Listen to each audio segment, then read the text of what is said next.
Libro de Romanos, capítulo 8, versículo 1 en adelante. Aunque ya hablamos de los primeros 4 versículos, no vamos a dejar de leerlos. Dice de la siguiente manera: ahora pues, ninguna condenación hay para los que están en Cristo Jesús, los que no andan conforme a la carne, sino conforme al Espíritu. Porque la ley del Espíritu de vida en Cristo Jesús me ha librado de la ley del pecado. ¿Y de qué más? Y de la muerte. Porque lo que era imposible para la ley, por cuanto era débil por la carne, Dios, enviando a su Hijo en semejanza de carne de pecado, y a causa del pecado, condenó al pecado en la carne, para que la justicia de la ley se cumpliese en nosotros, que no andamos conforme a la carne, sino conforme al Espíritu. Porque los que son de la carne piensan en las cosas de la carne, pero los que son del Espíritu en las cosas del Espíritu. Porque el ocuparse de la carne es muerte, pero el ocuparse del Espíritu es vida y paz. Por cuanto los designios de la carne son enemistad contra Dios, porque no se sujetan a la ley de Dios, porque tampoco pueden. Y los que viven según la carne no pueden agradar a Dios. Mas vosotros no vivís según la carne, sino según el Espíritu, si es que el Espíritu de Dios mora en vosotros. Y si alguno no tiene el Espíritu de Cristo, no es de él. Pero si Cristo está en vosotros, el cuerpo en verdad está muerto a causa del pecado, mas el Espíritu vive a causa de la justicia. Y si el Espíritu de aquel que levantó de los muertos a Jesús mora en vosotros, el que levantó de los muertos a Cristo Jesús vivificará también vuestros cuerpos mortales por su Espíritu que mora en vosotros. Así que, hermanos, deudores somos, no a la carne, para que vivamos conforme a la carne. Porque si vivís conforme a la carne, moriréis. Mas si por el Espíritu hacéis morir las obras de la carne, viviréis.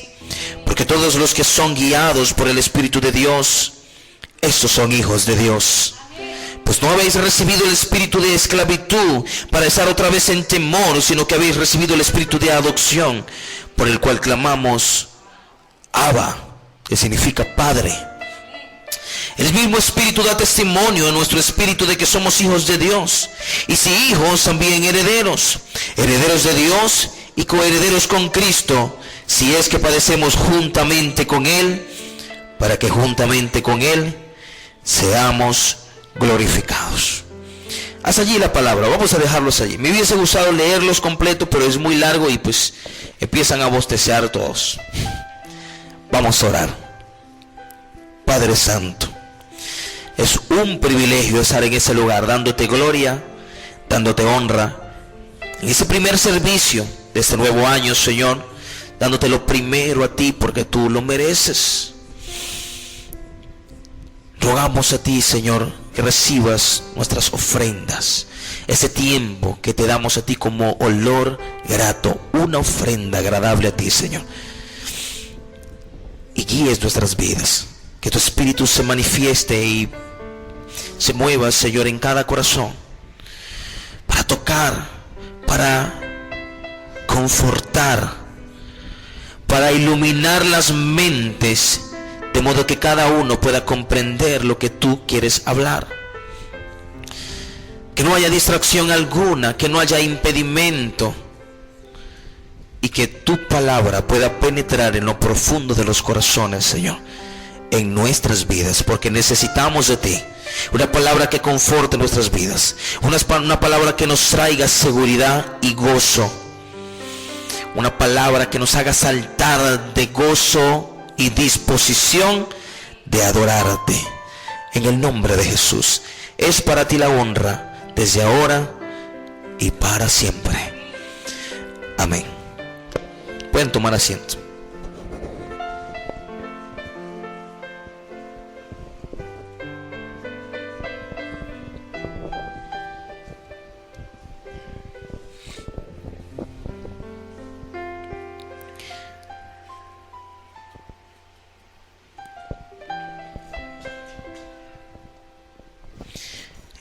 En los primeros capítulos del libro de Romanos, desde el 1 hasta el 7, el apóstol nos nos describe tres cosas importantes. Una es, el hombre está esclavizado al pecado y sometido a una mente depravada. Por lo tanto, es imposible que el hombre natural pueda agradar a Dios por sus propias obras. Segundo, Dios, al ver la imposibilidad del hombre de agradarles por las obras, trae justificación al hombre a través de la fe en Cristo Jesús, solo por su gracia, la cual hizo sobreabundar en el mundo a causa del pecado.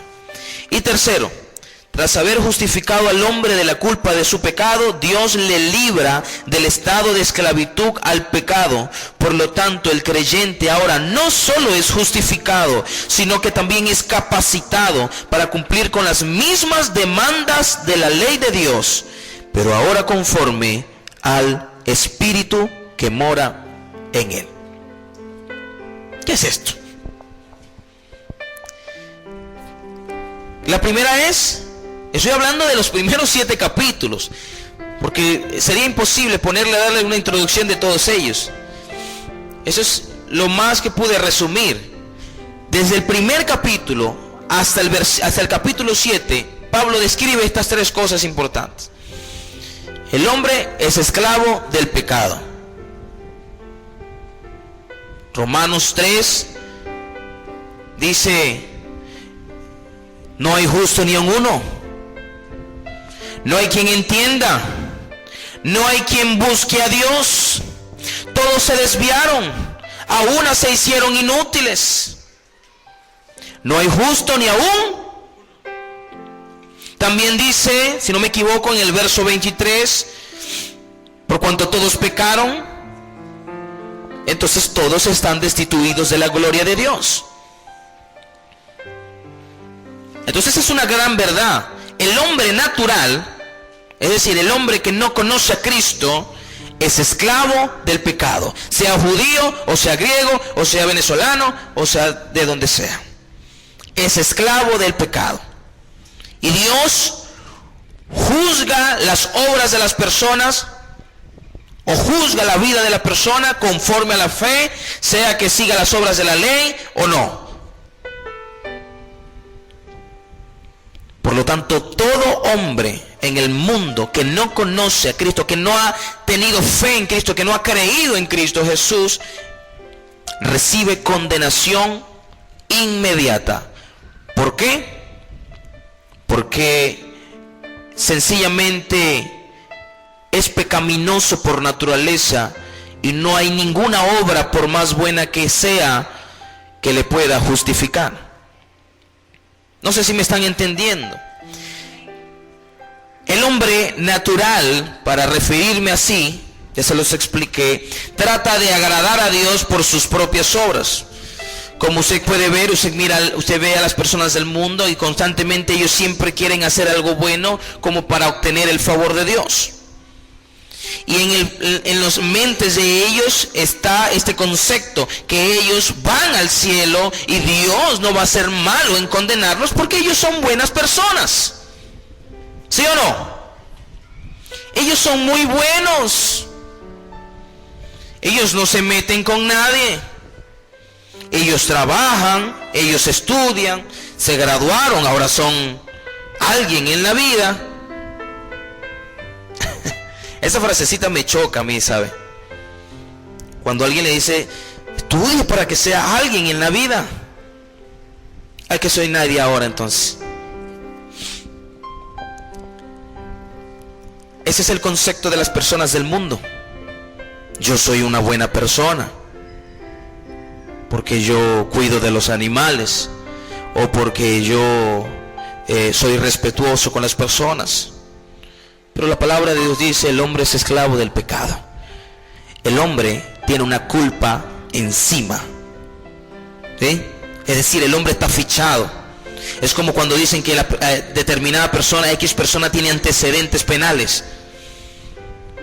Mire, puede ser la mejor persona del mundo, quien sea. Puede ser el hombre más bueno que ayude a todas las personas, pero si tiene antecedentes penales, quiere decir que está propenso a caer preso. Puede ser Robin Hood, hermano, que le robe a los ricos para darle a los pobres. Pero si tiene culpabilidad en algo, tiene que pagar, ¿cierto? Así es el hombre natural. Puede ser el hombre mejor, más bueno. ¿Sabe? Somos tan humanos, somos tan emocionales, que vemos a una persona tan buena y por alguna, en cuestión de minutos, llegamos a pensar, ¿será que Dios puede darle salvación a esas personas? Porque es que son muy buenas. Yo no sé si a alguno le ha pasado. De repente reacciona, pero en cuestión de segundos llega a pensar eso. Porque es que son muy buenas. Pero en el buen sentido de la palabra, no como dicen los hombres cuando ven a las mujeres. No, en el sentido original de la palabra. Pero el sistema judicial del Señor no se basa en qué tantas cosas buenas tú hagas en la vida. Recuerde, la palabra de Dios dice que nuestras justicias son como trapos de inmundicia delante del Señor. ¿Pero por qué? ¿Será que a Dios no le agrada que yo sea respetuoso con las personas? ¿Ah? ¿Creen ustedes que eso es malo? ¿Creen ustedes que es malo ser respetuoso con las personas? Entonces, y miran a los lados para decir, el hermano dice algo, bueno, yo digo. Respondan. ¿Creen ustedes que es malo ayudar a las personas como los indigentes que tienen necesidad?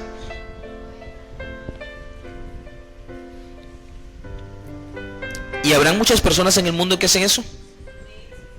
¿Creen ustedes que a Dios no le agrada eso? Entonces, ¿por qué dice que nuestras obras de justicia son como trapos de inmundicia? Es decir, las mejores cosas que nosotros podamos hacer son cochindad delante del Señor. No quiere decir que a Dios no le agrada que una persona mundana haga eso. Lo que pasa es que como el corazón del hombre natural está esclavizado al pecado, todo lo que haga, por más bueno que sea, está corrompido. Escuché un pastor hablar hace unos días que decía, desde Adán hasta ahora, desde el pecado de Adán hasta ahora, todo es pagano. Todo es de origen pagano.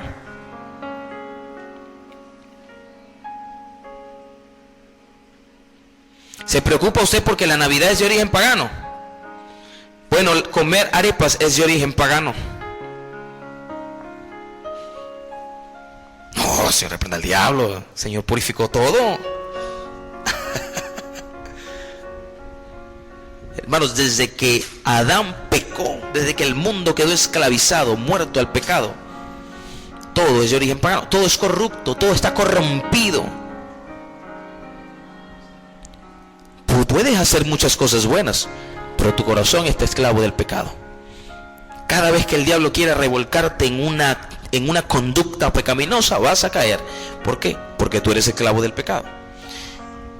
Entonces hay una culpa en la persona, y la persona tiene que pagar. Puede hacer muchas cosas buenas, pero tiene que pagar esa culpa.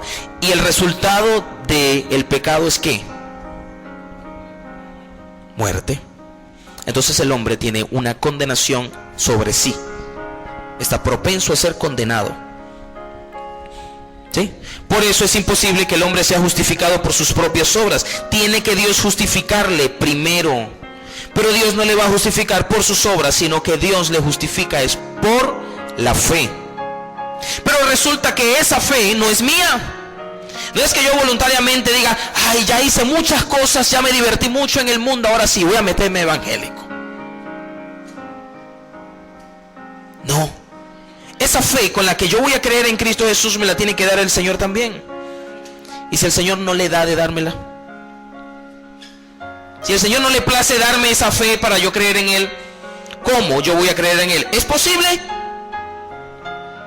Si yo soy una persona que ha sido corrompida por el pecado, sumida en el pecado, ¿es posible que yo pueda creer en el Señor voluntariamente? Dice, no hay quien busque a Dios, no hay ni siquiera uno.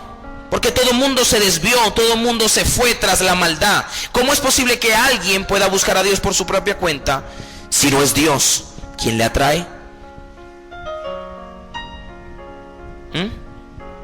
Jesucristo lo dijo, nadie puede venir a mí si mi Padre no le atrayere. Entonces Dios ve que el hombre está sumido en el pecado. ¿Y qué pasa? Segundo, Dios al ver la imposibilidad, Dios al ver que el hombre no tenía la posibilidad de buscar a Dios, ¿qué dice? Le justifica por la fe. Romanos 4. Abraham fue justificado por la fe, incluso antes de que existiera la ley escrita. Pero de la misma manera usted y yo somos justificados por la fe en Cristo Jesús. Y esto no de vosotros, pues es don de Dios. No por obras para que nadie se gloríe. Dice Romanos 4, si una persona trabaja, ¿el salario que recibe es por gracia o es por obras? Porque trabajó, se lo ganó. Pero si no lo trabajara y le dan el salario, ¿se lo merece? Entonces es gracia. ¿Cree usted que nosotros nos ganamos la salvación? Que como dicen algunas doctrinas, todas nuestras buenas obras se acumularon en un cofrecito espiritual y ahora Dios pesa ese cofre de buenas obras para ver si somos salvos. No. Dios dice, todas tus buenas obras son como trapos de inmundicia delante de mí. Por lo tanto, tú no puedes ser justificado por tus obras. Yo, porque te amo, te doy mi gracia y te doy esa fe para que tú creas en mí. Y por causa de esa fe, yo te declaro justo. Es decir, te justifico. ¿Qué significa eso que somos justificados, justos? Aunque de justos no tenemos ni un pelo de la cabeza, ¿verdad que no? Pero aún así Dios nos declara justos. ¿Qué significa eso? Nos deja libres de culpa. ¿Se acuerdan de la culpa de la que les estaba hablando? Teníamos una culpa encima. Y el resultado de esa culpa era... Pero Dios nos libró de esa culpa. Es decir, Dios quitó, con la sangre de Jesucristo queda pagado esa deuda que nosotros teníamos con el pecado. Queda pagada esa deuda por la sangre de Cristo, para que usted y yo ahora quedemos totalmente libres. Por eso Romanos 8:12 dice, ahora somos deudores, pero al Espíritu, no a la carne. Ya no tenemos que deberle nada a la carne, porque hemos sido justificados, pero solo por la maravillosa fe que Dios por su gracia nos ha otorgado. Pero qué maravilloso esto. Dios es un Dios perfecto, a Dios no se le escapa nada. Quizás usted puede decir, wow, entonces ya Dios no me va a condenar por los pecados que yo cometí. Entonces vamos a pecar, porque ya yo soy libre de culpa. Hermanos, Dios le libró de los pecados pasados, presentes o futuros. O sea que Dios no le libró de los presentes, de los pecados futuros. No. Respóndame, por favor. Si usted me dice que Dios no le libró, si Dios le libró solo de los pecados pasados, pero de los futuros no, quiere decir que si usted mañana peca y viene el Señor, usted se pierde. Quiere decir que si usted mañana comete pecado, Dios le va a condenar. Si cree eso, léase Romanos capítulo 8, versículo 1. Entonces, hay una verdad, no se me espeluque, yo se lo voy a explicar. Hay una verdad. Dios nos perdonó los pecados pasados, presentes y futuros, es decir, todo. Incluso los pecados que yo mañana pudiera cometer, Dios ya los perdonó. Quiere decir que Dios mañana no me va a condenar por lo que yo haga. Pero entonces yo voy a decir, wow, entonces voy a pecar porque ya yo estoy libre de culpa. Romanos 6 dice, tú no puedes volver al estado pecaminoso porque ya tú moriste a él. Romanos 7 dice, si una mujer está casada con un hombre y este hombre muere, la mujer queda libre para volverse a casar. Si el hombre está vivo, ella está sometida a él, y si ella se va tras otro hombre, entonces ella será llamada adúltera. Pero si el esposo se muere, ella queda libre para volverse a casar. ¿Sí? Menos mal que la pastora o la hermana Ana tienen bastante para escoger si sus esposos se mueren. Sí, porque dice la ley que si el esposo se muere, tiene que casarse con un hermano de su esposo.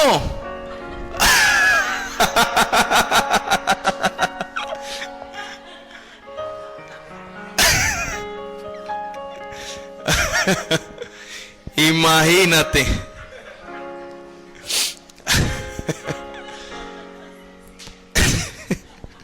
Bueno, qué cosas.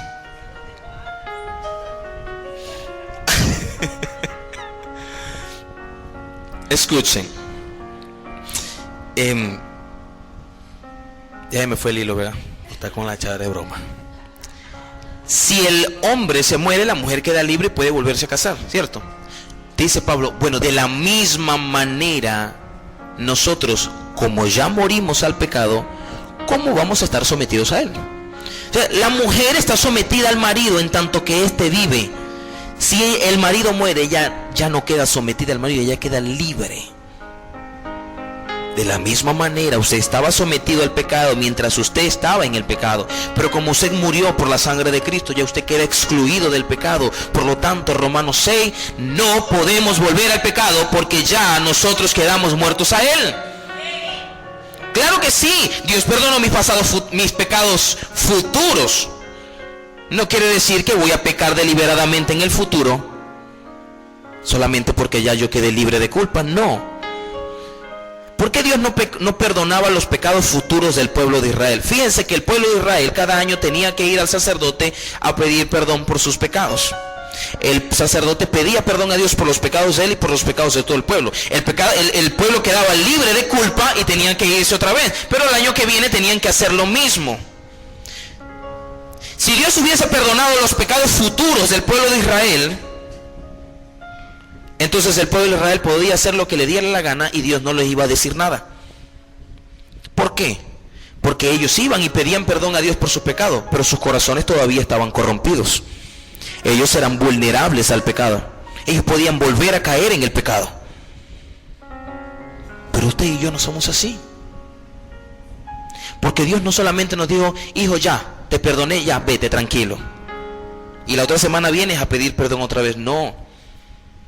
Jesucristo murió una vez y para siempre.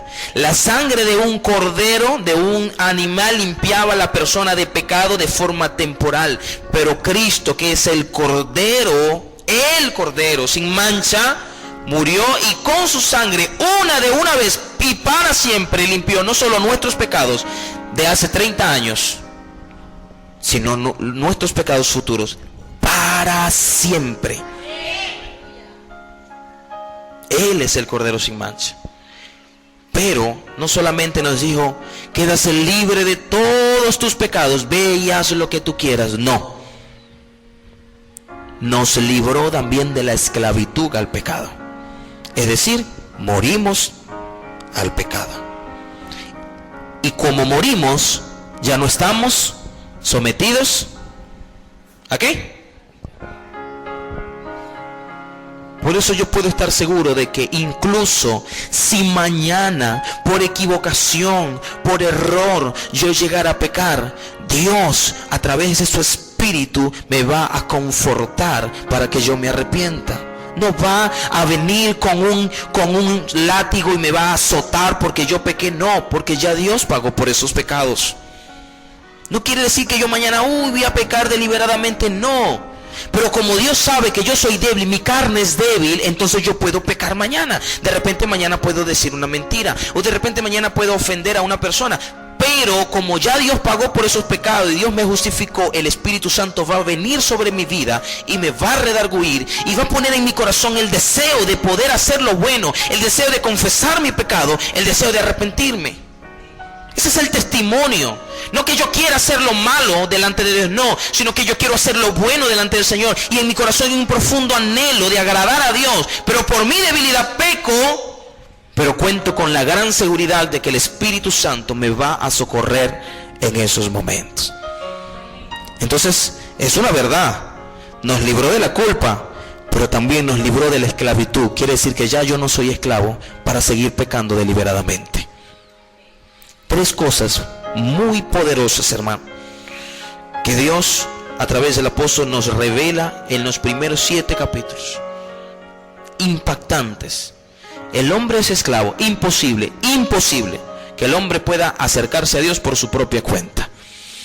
Dios tiene que derramar su gracia sobre él y a través de la fe le declara justo, es decir, le libra de la culpa del pecado, pero también le libra de la esclavitud del pecado.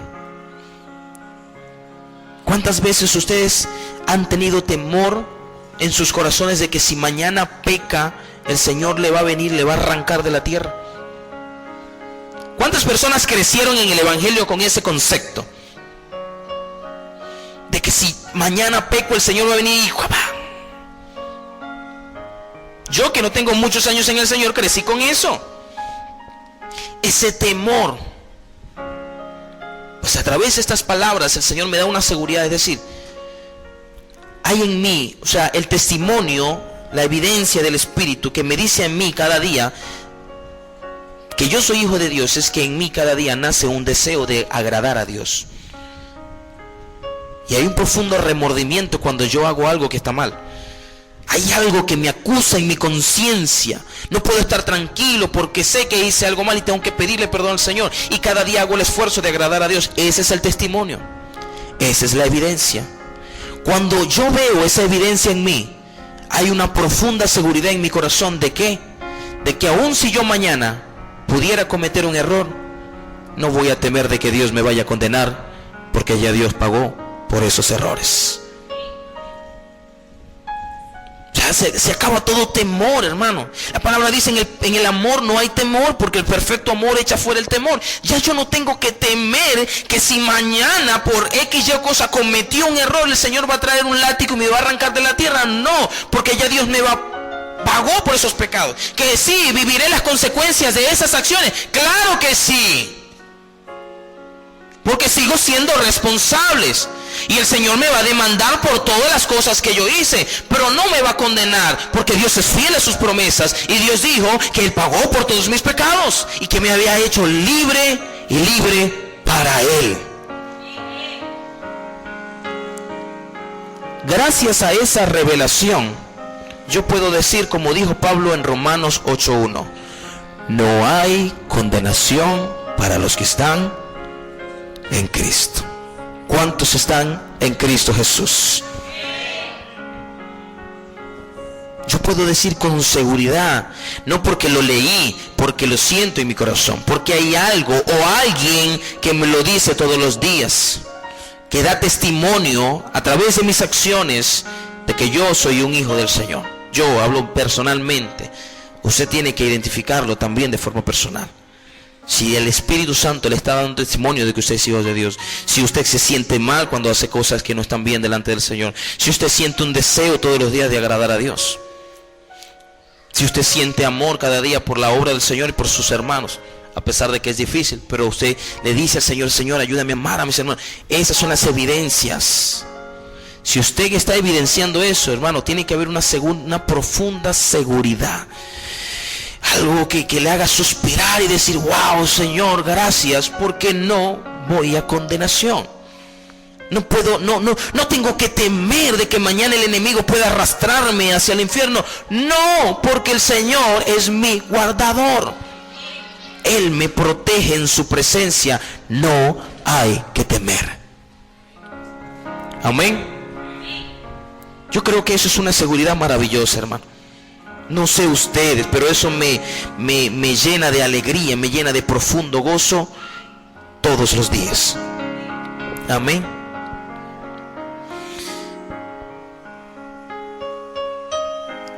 No puedo hablarles de cada uno de estos versículos, sería imposible porque el tiempo no nos da, pero sí darles algunos detalles. Desde el versículo 1 hasta el versículo 4, Pablo nos declara esta gran verdad.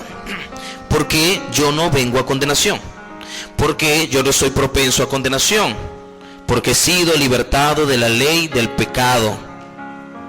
Escuche, porque he sido libertado de la ley del pecado, porque aquello que era imposible para la ley, por cuanto yo era débil, la ley era buena, era justa, era perfecta, pero yo era débil, yo estaba esclavizado al pecado, por lo tanto yo no podía cumplir con las demandas de la ley por mis propias obras. Dios, dice, lo hizo posible, enviando a su Hijo en semejanza de carne, y a causa del pecado condenó a ese pecado en la carne.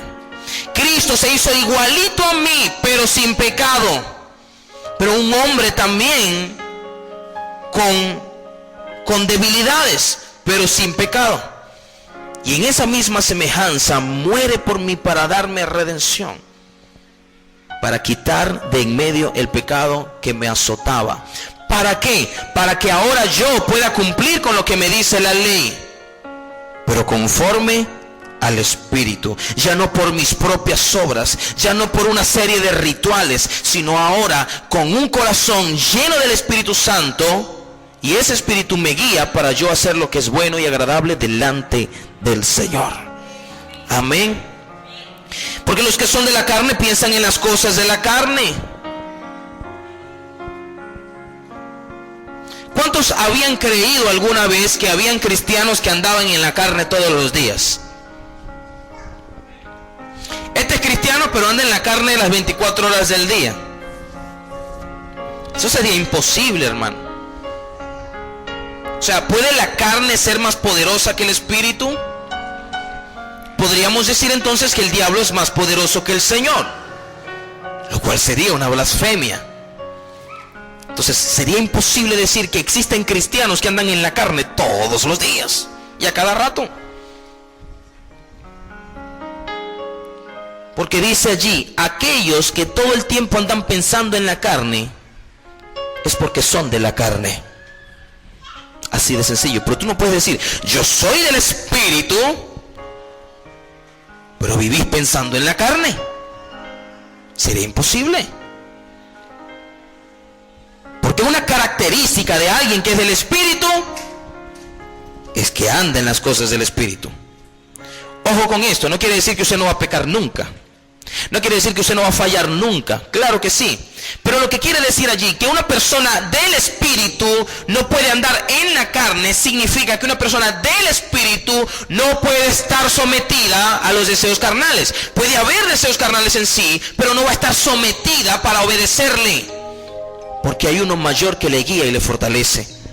El Espíritu Santo del Señor, que nos capacita para nosotros no quedar esclavizados a la lujuria, no quedar esclavizados a la mentira, no quedar esclavizados a la amargura, no quedar esclavizados al celo, no quedar esclavizados a la contienda, en ninguno de los deseos carnales. ¿Por qué? Porque ahora hay uno mayor morando dentro de mí, que me hace vivir en amor, en gozo, en paz, en paciencia, en benignidad, en bondad, en mansedumbre, en fe, en templanza.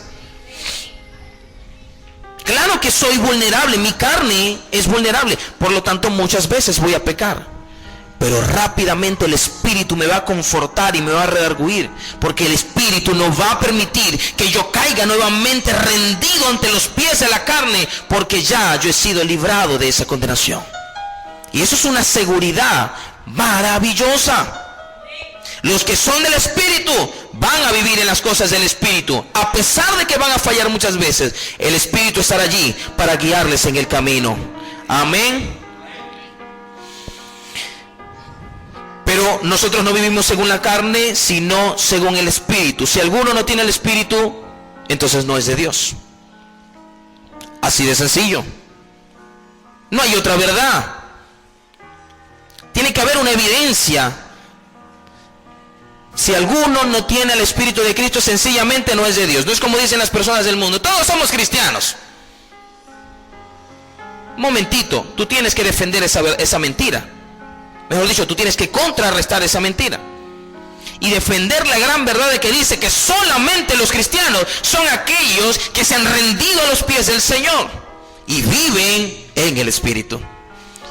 Y porque es muy fácil de ellos decir: ay, todos somos cristianos, pero cuántas veces se les ocurre hacer algo que sea malo delante del Señor, le dicen: bienvenido. No es así. Amén. Entonces tiene que haber una evidencia.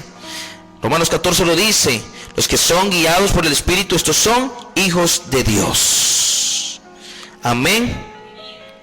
También dice el versículo 16: el Espíritu da testimonio a nuestro espíritu. El Espíritu Santo da testimonio. ¿De verdad usted está sintiendo ese testimonio? Hay en su corazón no sabría cómo describirlo, algo que le hace saber a usted que usted de verdad es de Dios.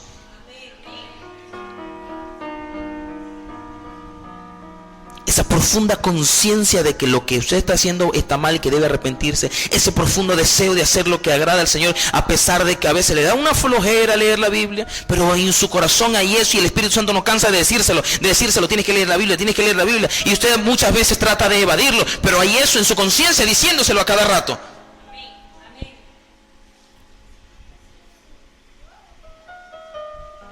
Lo único que usted tiene que hacer es ordenarse. Pero si hay ese algo dentro de sí que se lo dice, es el Espíritu que mora en nosotros. Sería imposible decir que el Espíritu está en usted y de repente se sale, y tenga usted y de repente se sale. No, esto no es ale limón, el puente. No. Esto no es así. El Espíritu y entra y transforma. Va a ser un proceso largo, claro que sí, pero va a transformar. Porque dice la palabra que el que comenzó en nosotros la obra, de seguro la va a perfeccionar en el día de Jesucristo. Amén. Es una seguridad extraordinaria, ¿sí? Más adelante, en los últimos versículos, dice que nosotros estamos sometidos a una carne corrupta. Gemimos, dice, nosotros gemimos. Dice, nosotros que tenemos las primicias del Espíritu, gemimos. ¿Qué significan las primicias? Los primeros frutos. Los primeros frutos indican el resultado de la cosecha, ¿sí? Cuando usted ve un fruto de mango, usted sabe que la mata es de mango, ¿verdad que sí? O usted sabe que es temporada de mango. Usted sabe que después de ese manguito vienen otros mangos más, a menos que la mata esté mala, pero vienen más. Entonces las primicias del Espíritu significan los primeros frutos del Espíritu. Nosotros tenemos los primeros frutos. Nosotros no tenemos toda la plenitud de Cristo. Nosotros tenemos los primeros frutos, pero esos primeros frutos son la garantía de que viene una cosecha maravillosa en la que seremos nosotros revestidos del Espíritu por completo. ¿Qué quiere decir eso? Que al final este cuerpo corrupto, este cuerpo natural y pecaminoso, será transformado a un cuerpo incorruptible e inmortal. Amén. Dice, nosotros gemimos delante de Dios, pero aun cuando no sabemos pedir como conviene, el Espíritu nos ayuda en esa debilidad. El Espíritu conoce lo profundo de nuestro corazón y Él intercede conforme a la voluntad de Dios por nosotros. O sea, no estamos solos, no estamos desamparados, no, incluso como no sabemos pedir conforme a la voluntad del Señor, el Espíritu también se encarga de interceder por nosotros conforme a la voluntad de Dios. Él perfecciona nuestra oración, Él perfecciona y limpia nuestro clamor de modo que sea perfecto a la voluntad del Señor. Por eso es que en el versículo más famoso del libro de Romanos dice Pablo: todas las cosas ayudan a bien. Es decir, estamos cubiertos en todo. Por eso, como yo amo a Dios y como he sido llamado conforme a su propósito, todo va a obrar para mi bien. Y Pablo dice, ¿no se siente conforme con eso? Bueno, se lo vamos a corroborar. Dice, porque a los que antes conoció, a esos predestinó. Quiere decir, ¿para qué? Para ser conforme a la imagen de su Hijo. ¿Qué significa conoció? Antes conoció significa previo conocimiento. Quiere decir, Dios nos miró desde antes de la fundación del mundo. Dios nos vio desde antes de que naciéramos. Bueno, a esos que antes conoció, los predestinó. ¿Qué significa predestinar? Significa predeterminar tu destino. No es que tú mañana, si hoy recibiste a Cristo en tu corazón, mañana vas a decir, no, ya yo no quiero ser cristiano. No, porque el Espíritu no te va a permitir hacer eso, porque ya Dios selló con el Espíritu Santo tu destino. Dice, a los que antes conoció, esos también los predestinó. ¿Predestinó qué? Que íbamos al final a ser conforme a Cristo Jesús. Es decir, que vamos en un proceso lento, pero de seguro al final seremos transformados conforme a la imagen de Cristo Jesús. Gloria al Señor. Aleluya. Y no solo eso, porque esto no termina aquí. No solo eso, dice, y aquellos que predestinó, a esos llamó.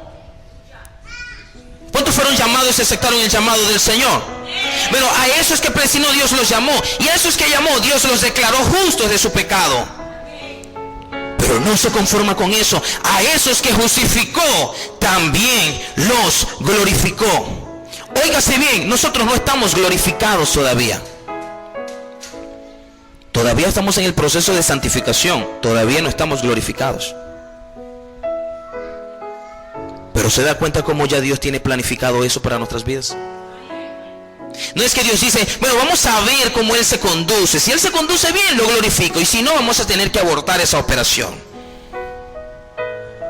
Dios dice, a los que llamé, a toditos esos los justifiqué. Y a esos mismos que justifiqué, al final los glorificaré. Punto. Dice el Señor.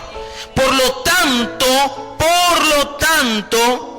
al final en el versículo 31 dice, entonces, ¿qué nos queda decir a esto? Dice, ¿qué nos queda decir a todo esto?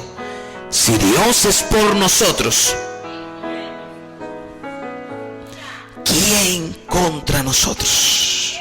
Escuche bien, esto no se queda así. El que no escatimó a su propio Hijo, sino que lo entregó por todos nosotros, ¿cómo acaso no nos dará con Él todas las cosas? ¿Quién se atreverá a condenarnos? Dios es el que justifica. ¿Quién se atreverá a acusarnos? Lo dije al revés. Pues Dios, Cristo es el que murió, el que también resucitó, el que también está sentado a la diestra de Dios. Él intercede por nosotros. ¿Quién podrá separarnos del amor de Cristo? ¿Tribulación? ¿O angustia? ¿O persecución? ¿O hambre? ¿O desnudez? ¿O peligro? ¿O espada? Pablo menciona las situaciones más terribles de la vida de una persona. Persecución, hambre, desnudez, peligro, espada, es decir, muerte. Creo que más que esas no puede haber una situación más desconcertante o más abrumadora, ¿verdad que no? Que no tengo nada en mi bolsillo. Eso no es nada. Está hablando de peligro, está hablando de espada, está hablando de que te van a perseguir, está hablando de que no vas a tener que vestirte, estás hablando de que vas a pasar hambre si es necesario. Pero ¿puede alguna de esas situaciones más terribles en la vida de un cristiano separarle del amor de Cristo? Si el Dios Todopoderoso nos justificó y no solamente eso, intercede por nosotros, ¿qué más nos queda? ¿Habrá algo más mayor? Claro, dice, como está escrito, por causa de ti somos muertos todo el tiempo. Es decir, claro que sí, vamos a vivir tribulación, vamos a vivir persecución, vamos a vivir peligro, espada. Claro que sí. Pero ¿qué dice? ¿Qué dice? ¿Qué dice después de eso? Pero ante todas estas cosas, somos más que vencedores.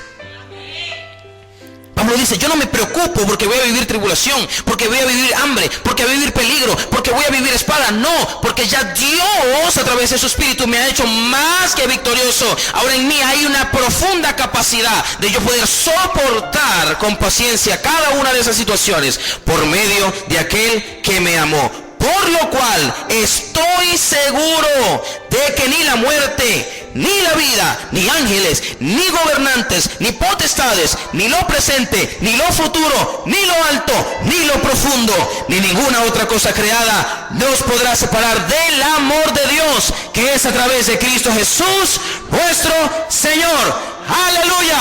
Gracias, mi Dios Padre, por tu amor tan grande y tan extraordinario, que ha revestido nuestras vidas, Señor, que llena de gozo nuestro ser, que desecha y disipa todo temor, porque en ti estamos seguros. Amén. Gracias, Señor.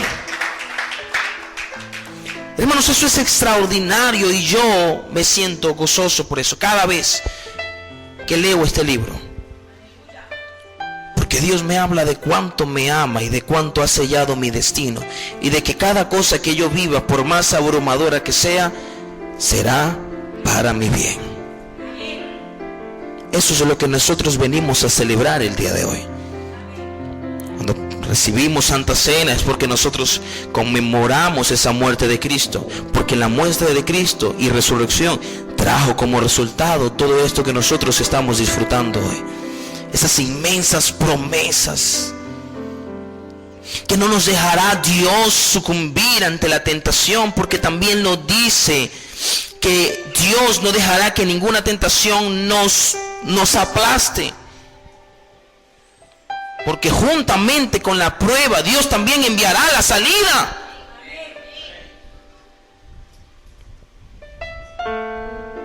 Hay una seguridad, no sabría cómo describirla, no sé la palabra, que pueda ser lo suficientemente profunda para que la puedan entender. Hay una gran seguridad en el corazón de cada cristiano, de cada persona que ama a Dios y que le sirve y le obedece, de que no seremos condenados. No que iré y cometeré pecado a diestra y siniestra, no. Porque en mi corazón el Espíritu Santo me guía cada día al arrepentimiento, me guía cada día hacia la santidad, hacia la integridad. Entonces cada día se renueva en mí esa seguridad. Porque si por alguna razón mañana llego a dudar de esa salvación, el Señor me lo va a reiterar. El Señor me va a testificar el doble de que yo soy de Él, de que yo le pertenezco y de que no vendré a condenación, y de que sea lo que sea que pase en el mundo en este año y en los próximos años, lo único que yo tengo que hacer es esperar la venida de mi Señor Jesús para reinar con Él. Amén. No hay nada más, hermano. Puede haber tribulación, puede haber angustia, claro que las va a haber. Puede haber mucha persecución, pero lo único que yo me dispongo a hacer desde este momento es esperar confiadamente. Imaginarme la venida de mi Señor Jesús, ese momento en el que mi ser será transformado. Ya no tengo que dudar si va a venir y yo me quedo. Ya no tengo que dudar de que si Él va a venir, entonces yo me voy a morir o me voy a ir sin Cristo. No, porque en mí hay una seguridad mayor. El hecho de que cada día yo busque de su presencia y le sirva a Él, me da testimonio en mí de que al final, en esa venida de Cristo Jesús, yo no me quedaré atrás. Yo estoy allí en su lista, y de seguro Él me va a tomar en sus brazos y me va a transformar. Por eso le espero con paciencia. Las aflicciones del tiempo presente para nada son comparadas con la gloria venidera, que ha de manifestarse en nuestras vidas. Oh, gracias, Señor. Se acaban las palabras. No encontramos ni las mejores palabras para poder expresarte cuán agradecidos estamos,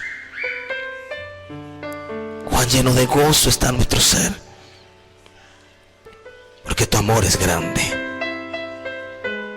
Señor, tu amor ha cubierto cada espacio de mi vida, y yo puedo notarlo cada día. Mi familia, en mi ser. Puedo darme cuenta de que estás allí, cuando tengo abundancia como cuando tengo escasez también, porque no me desamparas. Puedo darme cuenta que estás allí porque a pesar de que paso situaciones difíciles, tú me das una paz que no puedo describir. Una paz que el mundo ni la entiende, y yo tampoco se las puedo explicar.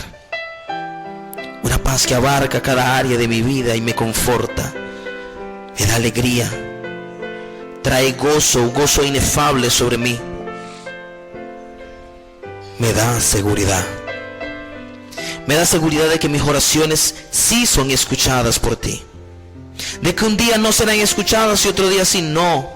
De que cada día mis oraciones son perfeccionadas por tu Espíritu y escuchadas por ti. Y de que a su tiempo yo recibiré respuesta. Eso es una seguridad.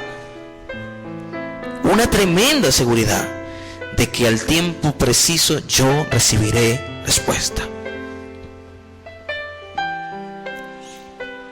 No tengo que afanarme por las aflicciones de esa vida. No tengo que desesperarme, tengo que estar gozoso. Cuando vengan los tiempos difíciles, cuando vengan los tiempos de enfriamiento, cuando venga el tiempo de escasez, cuando venga el tiempo de debilidad, en el que no sentiré de buscarte, en el que no sentiré de leer tu palabra, el temor no va a llegar a mi casa porque tu Espíritu me va a confortar. En ese momento en el que no sienta de buscarte como lo hacía antes, el Espíritu me va a confortar. En ese momento en el que no sentí orar como lo hacía antes, de seguro a su tiempo el Espíritu me va a confortar, porque tú no me desamparas. Solamente debo llegar a tu presencia con acción de gracias. Clamarte cuantas veces sea necesario, preocuparme si es necesario, pero nunca afanarme, porque debe pesar sobre mí una profunda seguridad, y es que mis oraciones son escuchadas por ti. Porque ya yo no estoy sometido a esa antigua vida. Porque por más que mi carne se sienta tentada, ya yo no estoy obligado a andar en mi antigua vida. Porque hay alguien mayor morando en mí que me lo recuerda, que me transforma, que me renueva, que pone en mí el querer como el hacer. Señor, yo te doy gracias. Te pido perdón por aquellas veces en las que dudé, o por aquellas veces en las que mis acciones me hicieron dudar. Porque quizás no oré como debía, porque quizás no medité en tu palabra como debía hacerlo, porque quizás no di el testimonio que debía hacer, porque quizás en medio de la debilidad me decaí en vez de mantenerme firme. Te pido perdón porque muchas veces mis acciones me hicieron dudar. Pero tu palabra me dice, Señor, que hay una verdad que trasciende los tiempos, que trasciende las edades. Y es que tú me conociste desde antes de la fundación del mundo. Me predestinaste, me llamaste, me justificaste. Y a su tiempo vas a perfeccionar la obra en mí por medio de Cristo Jesús. Oh Señor, qué maravilloso eres. Yo te pido que ese mismo sentimiento de tranquilidad, de paz, de serenidad que hay en mi corazón en este momento pueda abarcar la vida de mis hermanos. Si alguno está pasando por una crisis, si alguno está pasando por una situación muy difícil, si alguno está siendo atribulado de alguna manera, yo te pido, Señor, en el nombre de Jesús, que esa misma paz, que ese mismo gozo, que esa misma fortaleza que tu Espíritu me ha otorgado a mí hoy pueda abarcar, abordar cada espacio, cada área de la vida de mis hermanos, y puedan ellos levantarse con paso firme, sabiendo que tú no los desamparas. Por más abrumadora que sea la situación, tú no los desamparas. Tú no los desamparas. Se acabarán las lágrimas, Se acabará el desaliento, se acabará la tristeza. Señor, solo tengo que aguardar con gozo y con esperanza ese momento, Señor. Quizás lloro ahora, quizás me afano ahora, pero llegará el día en que toda lágrima se enjugará y toda tristeza se acabará, Señor. No tengo que afanarme ahora, no hay razón por qué. Solamente tengo que levantarme con gozo, con paciencia. Levántate con gozo, levántate con firmeza. Deja de darle lugar a la tristeza o al desaliento. Levántate de una vez por todas y mantente firme, porque esas darán evidencia del llamado de nuestro Señor. Es una palabra que debe confortar nuestras vidas cada día. Y es la seguridad que usted y yo tenemos en nuestro Señor Jesucristo. Si Dios es por nosotros, ¿acaso puede haber otra cosa que me va a quitar la paz? ¿Acaso puede haber una cosa que me va a robar el gozo? No. Levántese como una persona restaurada por Cristo y manténgase firme en Él. Pónganse sobre sus pies. Yo te doy gracias, Señor. Este es un momento especial en el cual espero, Señor, cosas grandes para estas personas, para estos hermanos. Un avivamiento en sus corazones, un despertar espiritual. Si había habido, Señor, cosas que estaban afectando sus vidas o su relación contigo, Señor, que tú hagas algo extraordinario a través de estas palabras. También, Señor, oramos a ti en agradecimiento, Dios, en especial en este día, por cuanto hoy conmemoramos, Señor, nuevamente la muerte de nuestro Señor Jesucristo. Por cuanto hoy conmemoramos nuevamente, Señor, ese día en el que nuestro Señor decidió dar su vida por nosotros, para que hoy nosotros tuviésemos esta seguridad, una seguridad eterna. Gracias, Señor.